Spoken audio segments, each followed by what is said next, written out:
রাতে ঘুমানোর সময় যে ব্যক্তি এই 6টি জিনিস তার বালিশের নিচে রাখেন, ঘুমন্ত ভাগ্যের প্রভাবে তার জীবনে আর কোনো দুঃখ থাকে না, শরীর সুস্থ থাকে এবং ধন সম্পদ উপার্জনে ও চাকরি ক্ষেত্রে কোনো বাধা আসে না।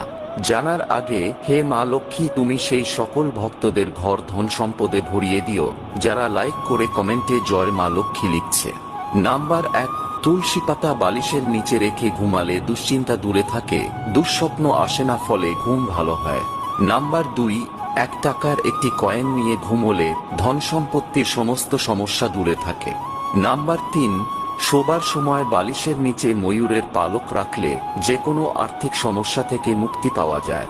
নাম্বার 4, 1 কোয়া রসুন বালিশের নিচে নিয়ে ঘুমালে নেগেটিভ ঊর্জা অনেক দূরে থাকে। নাম্বার 5, লাল কাপড়ে বাঁধা হলুদের গাঁট নিয়ে ঘুমোলে রাতে ঘুমানোর সময়